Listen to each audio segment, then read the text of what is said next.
रुको।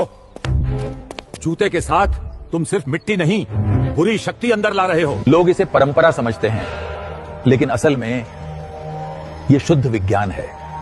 जूते के नीचे मिट्टी के साथ बैक्टीरिया, पैरासाइट और हेवी मेटल चिपके होते हैं। जूता बाहर उतारने से घर का इंडोर माइक्रोबायोम सुरक्षित रहता है।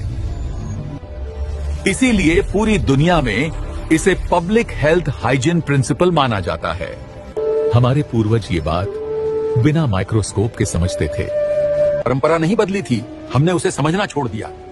रुको, पानी खड़ा होकर मत पीना। ये कोई छोटी आदत नहीं है। ये वो गलती है जो रोज रोज शरीर के नेचुरल बैलेंस को चुपचाप बिगाड़ देती है। खड़े होकर पानी पीते ही पानी सीधे नीचे गिरता है। न पाचन को समय मिलता है, न नसों को संतुलन। खड़े होकर पानी पीने से शरीर के अंदर की हवा तेज और अनियंत्रित हो जाती है और यही असंतुलन धीरे धीरे बीमारी बनता है।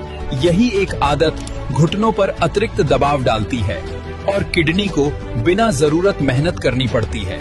जब तुम बैठकर पानी पीते हो तो पानी धीरे धीरे पचता है और हर अंग को उसका सही हिस्सा मिलता है। हजारों साल तक इंसान बैठकर ही पानी पीता था। उस समय कमर दर्द, घुटनों का दर्द आम नहीं था, क्योंकि तब जीवन में जल्दबाजी नहीं, अनुशासन और समझ थी। पानी वही था और शरीर भी वही था, लेकिन हमने डाइजेशन को खराब नहीं किया, हमने उसे बेहतर बनाया। रुको, नहाते समय पानी सीधा अपने सिर पर मत डालो। ये आपकी जिंदगी की सबसे बड़ी गलती हो सकती है और ब्रेन स्ट्रोक दे सकती है। साइंस के मुताबिक हमारे सिर का तापमान शरीर में सबसे ज्यादा होता है और पैरों का सबसे कम।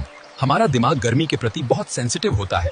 जब हम सीधा ठंडा पानी गर्म सिर पर डालते हैं तो थर्मल शॉक लगता है। दिमाग की बारीक नसें झटके से सिकुड़ जाती हैं, जिससे ब्लड प्रेशर बहुत तेजी से बढ़ता है। यही कारण है कि दुनिया भर में सबसे ज्यादा हार्ट अटैक्स और पैरालिसिस के केस बाथरूम के अंदर ही देखे जाते हैं। खासकर सर्दियों में ये गलती जानलेवा है।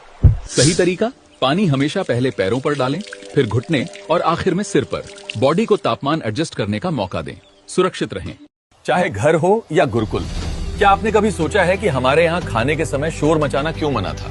मैं आपको इसकी असली वजह बताता हूँ। बुजुर्ग कहते थे चुपचाप खाओ, खाना नाराज हो जाता है। हमें लगता था ये डांट है, असल में ये शरीर की चेतावनी थी। जब इंसान शांत होता है तो शरीर लड़ाई की हालत में नहीं रहता, सांस धीमी होती है और पेट अपना काम शुरू करता है। आज साइंस इसे पैरासिम्पैथेटिक मोड कहता है, यानी शरीर खुद से कहता है अब भागना नहीं, अब पचाना है। शोर में खाना, गुस्से में खाना और मोबाइल देखते हुए खाने से तो खाना पेट में जाता है पर पचता नहीं। शांत होकर खाया, खाना हल्का लगता था, नींद गहरी आती थी और दवा की जरूरत नहीं पड़ती थी। आज इसे माइंडफुल ईटिंग कहते हैं, लेकिन हमारे पुरखों ने इसे बस सम्मान से खाना कहा था।